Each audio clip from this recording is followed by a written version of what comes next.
बोलो विष्णुदेव महाराज की जय। षटतिला एकादशी व्रत कथा। माघ कृष्ण पक्ष में जो एकादशी आती है वो षटतिला एकादशी होती है। इसकी कथा कुछ इस प्रकार है। भगवान कृष्ण बोले, हे युधिष्ठिर, माघ कृष्ण पक्ष की एकादशी का नाम षटतिला है। इसमें पहले तिल से स्नान करें, दूसरा तिल से उबटन, तीसरा तिल से हवन, चौथा तिलांजलि तिल सहित ठाकुर जी चरणों दिक, पांचवा तिल का भोजन, छठा तिल का दान। यह षटतिला कहलाती है। इसका महात्म्य पुलस्त्य ऋषि ने दालभय को सुनाया था। नारद ऋषि को मैंने आगे सुनाया क्योंकि इसमें मेरी पूजा की जाती है।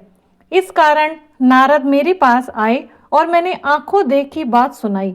एक ब्राह्मणी थी, वह चंद्रायणादि राज्य व्रत किया करती थी।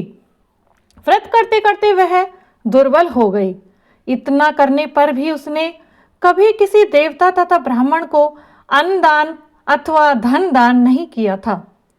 तब मैंने विचार किया कि व्रतों के प्रभाव से इसके समस्त पाप नष्ट हो गए हैं, जिससे यह स्वर्ग तो जाएगी, किंतु इसने कभी कोई दान नहीं किया है, इसलिए इसकी तृप्ति नहीं हो सकती।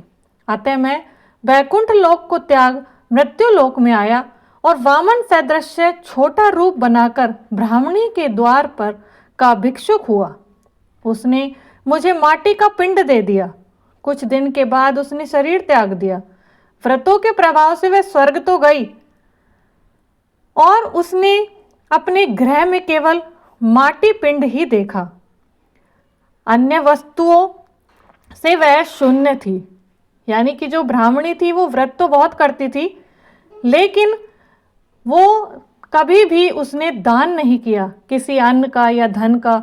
अब जब भगवान उसके यहाँ पर भिक्षुक बन करके आए तो उसने ब्राह्मणी ने उसको माटी का पिंड ही दे दिया। अब जब वो स्वर्ग तो चली गई व्रत के प्रभाव से, लेकिन वहाँ पर जो उसने माटी का पिंड दिया था वो ही उसे दिखाई दिया। अपने बिगड़े हुए भवन को वह देख न सकी। शीघ्र ही मेरी शरण में आकर पुकार करने लगी कि हे प्रभु, आप मुझे फल दाता हो। मेरी चंद्रायण आदि व्रतों का फल निष्फल क्यों कर दिया? मैंने उत्तर दिया, जो व्रत तूने किए हैं पापों को भस्म कर वे तुझे स्वर्ग में ले आए हैं। व्रत करने से स्वर्ग तो आ गई वो ब्राह्मणी, और जो हाथ से दान दिया वह भी मुझको मिल रहा है। ब्राह्मणी बोली, यह दरिद्र अब कैसे कटेगा? मैंने उससे कहा, प्रथम तुम अपने घर को जाओ, वहां तुमको देवांगना देखने आएंगी।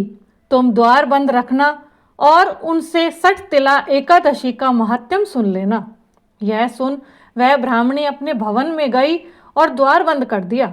देव स्त्रियां दर्शन को आई और कहा, द्वार खोलो, मुख दिखाओ। ब्राह्मणी बोली, पहले मुझे षटतिला एकादशी का महात्म्य सुनाओ।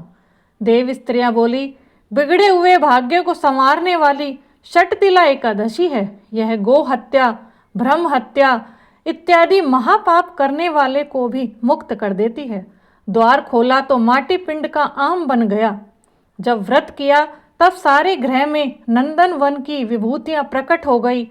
इस व्रत से में एक तिल दान करने से 1000 वर्ष तक स्वर्ग मिलता है। बोलो विष्णुदेव महाराज की जय। फलाहार, इस दिन श्री कृष्ण जी को पेठा, नारियल, जायफल, सुपारी से पूजा करें। इस दिन तिल पट्टी का सागार शास्त्रकारों ने बताया है। यानी कि इस दिन तिल का आपको फलाहार करना है। अगर आपको ये कथा अच्छी लगी हो तो कमेंट बॉक्स में श्रीमन नारायण राधे राधे जय श्री कृष्णा अवश्य लिखें और वीडियो को लाइक करें। जय श्री कृष्णा, राधे राधे, श्रीमन नारायण।